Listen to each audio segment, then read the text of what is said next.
A short time ago, the U.S. military carried out massive precision strikes on the 3 key nuclear facilities in the Iranian regime: Fordow, Natanz, and Esfahan. The United States striking Iran's nuclear facilities, providing offensive assistance for Israel in its war with Iran. President Trump addressing the nation from the White House directly after the strikes. Tonight, I can report to the world that the strikes were a spectacular military success. Israel's Prime Minister Benjamin Netanyahu expressing gratitude. Congratulations, President Trump. Your bold decision to target Iran's nuclear facilities with the awesome and righteous might of the United States will change history. The U.S. alone had the 30,000-pound bunker buster needed to destroy Iran's nuclear sites buried deep underground. President Trump didn't mention whether that was used in this attack, but did say that B-2 stealth bombers, which are capable of carrying bunker busters, were involved. This cannot continue. There will be either peace or there will be tragedy for Iran far greater than we have witnessed over the last 8 days. But if peace does not come quickly, we will go after those other targets with precision, speed, and skill. On Friday, Iran's foreign minister warning the U.S. getting involved would be very dangerous for everybody. Now, all eyes are on Iran and how they will respond. I'm Kayla Gaskins reporting. As the world waits on Iran to retaliate for Saturday's bombing, 7 News is talking to some experts about what could be ahead. Reporter Kelly Lynn with us live outside of the White House this morning. And Kelly, you got some insight from a national security correspondent about what the U.S. could possibly be bracing for now. Yeah, I had a wonderful discussion about this with J.J. Green, who is that national security correspondent at WTOP. Now, what he tells me is that he considers Saturday's military operation as being based on 3 key elements. That would be deception, distraction, and destruction. Green says that the U.S. should expect Iran's response to be formidable. This is going to be massive. They're going to likely respond with sabotage, asymmetric warfare, and then there's the possibility of bloodshed. And the reason for that is because Iran, and it's well known that they do have this capability, they have people that are known as sleepers all over Europe and, in Latin America and possibly even here in the U.S. And their objective, their job, their mission is to do nothing but wait for the time to be called up to respond to what they consider an existential crisis, at least the regime. It's not clear that they will use that tactic, but it's very, very certain they have it. And it's something that Americans and Europeans definitely, and U.S. assets and personnel all over the world need to be aware of. And that asymmetric warfare would likely have Iran looking to exploit U.S. vulnerabilities. Green tells me that Iran is an expert at assassination and sabotage. Live in the district, Kelly Lynn, 7 News.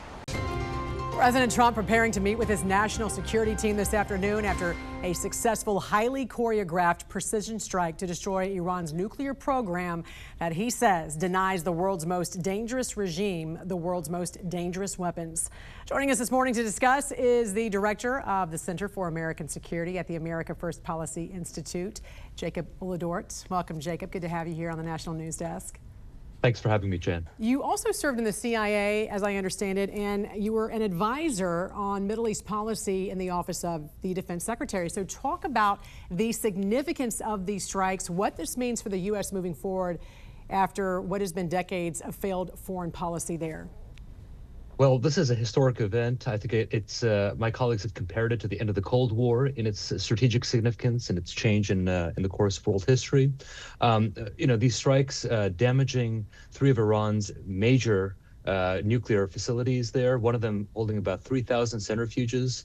Of course, these come on the heels of what Israel has been doing, decapitating Iran's military leadership and research intellectual leadership of the nuclear program. So this sets back Iran's program, I think, well over a decade, if not indefinitely. And so I think it sends a message to Iran that should it not come to the table to negotiate, as the president has been insistent, more damage could follow should it not take the peaceful option. Israeli Prime Minister Benjamin Netanyahu said Israel is very close to achieving its objectives to eliminate Iran's nuclear and ballistic missile threat. What is Iran's mission? Well, Iran has stated its mission in 1979, death to America and death to Israel.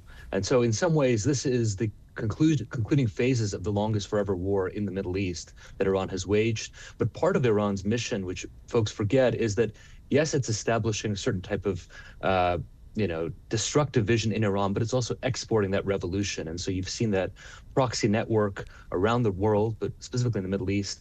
And so that is kind of where it's looking now to see how it can activate its networks such as it has today. Will this get rid of that ideology? You mentioned, in the early 80s after the Iranian Revolution there in 1979, that we heard death to Americans and death to Israel begin to proliferate through Iran and its terrorist proxies. What would it take to get rid of that? Well, I think this shows Iran to be a paper tiger, much as Israel's operations over the last 2 years have done. Iran is now desperate. I think it has few options. It would like to escalate. I think it needs to because it's all about bravado and the show of dignity. So it'll try something face-saving. But right now it's looking to Russia. You saw the foreign minister is now in Moscow trying to figure out where his patron is going to direct him to go. Russia wants to stay out of it, is what it seems. And so I think the options for this regime are fast winnowing. So do you think Russia and China will both stay on the sidelines? Well, I think both of them are taking the message pretty clearly from the president. I mean, Russia depends on Iranian missiles and drones for its invasion of Ukraine. It does not want to see it in a more precarious position. And China depends on Iran for oil and has provided Iran with missiles.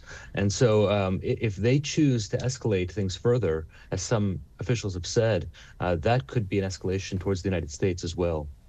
The strikes obviously show America's strength and also proves to countries in the Middle East threatened by Iran that the U.S. could be a reliable ally.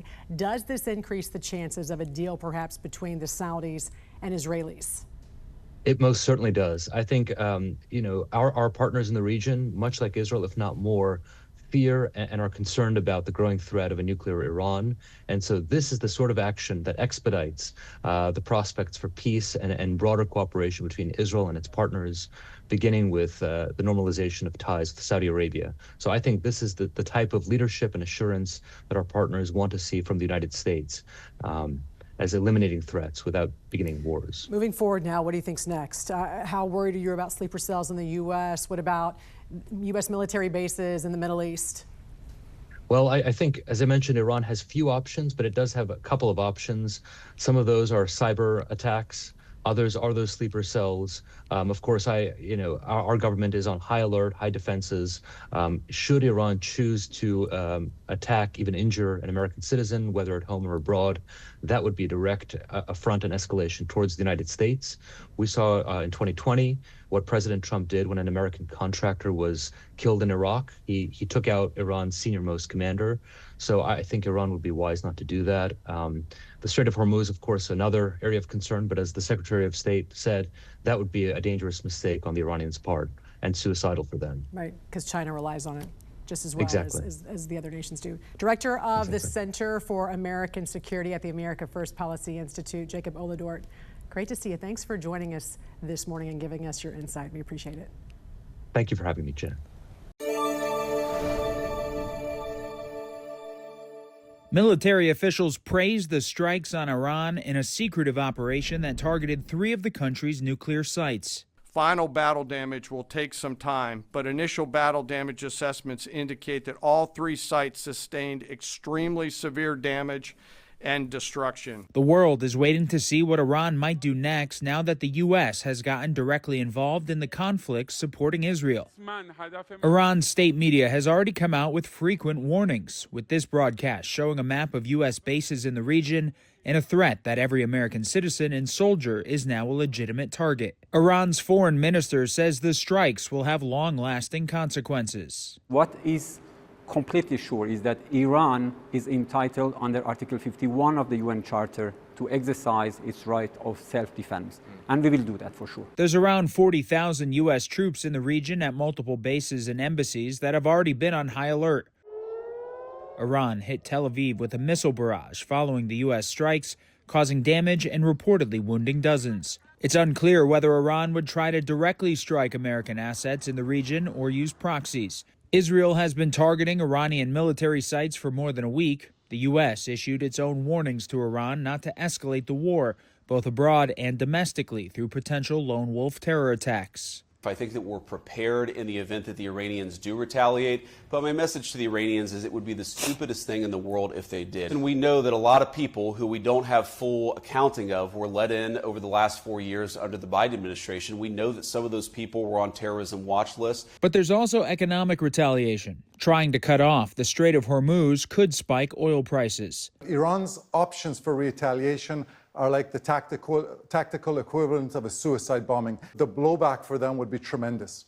A bulletin issued Sunday from Homeland Security warned of a heightened terrorism threat environment, including cyber attacks inspired by the strikes on Iranian targets. Reporting in Washington, I'm Matt Gelka. John, thank you. Well, after the bombing of Iranian nuclear sites over the weekend, security has been stepped up in several cities across the country, including here in D.C. Federal officials are warning of potential cyber and physical retaliation. 7 News reporter John Gonzalez picking up our team coverage from there, joining us live from MPD headquarters this morning. John, good morning. Adam, good morning. And this morning, the Pentagon says that these U.S. strikes over the weekend effectively destroyed Iran's enrichment capabilities. But now the aftermath is being felt here at home, and that is the concern. We are live at D.C. Police headquarters because federal agencies are urging law enforcement in agencies in major cities, including, of course, here in D.C., to stay alert. Homeland Security officials say they are monitoring for any signs of retaliation, including cyber attacks or asymmetric threats. The D.C. region is on what officials are calling this morning a heightened precautionary posture. Despite online speculation, the Metropolitan Police Department confirms there are currently no known threats to the district. Still, law enforcement has beefed up patrols, especially near synagogues, mosques, and foreign embassies. Joint Base Andrews and Walter Reed have also implemented tighter access controls. I have a feeling this has been planned for months. And I can tell you that the intelligence on the ground, at least in the United States, in the DC area, has already begun searching social media accounts, looking at online sites, checking for any radicals that could be, running around. So I have a feeling that they've already gotten quite a head start on the intelligence. Federal intelligence assessments continue to evolve, and the city is adapting in real time. For now, officials here in the district are asking the public to remain vigilant and report any suspicious activity. Reporting live outside of MPD headquarters, John Gonzalez, 7 News.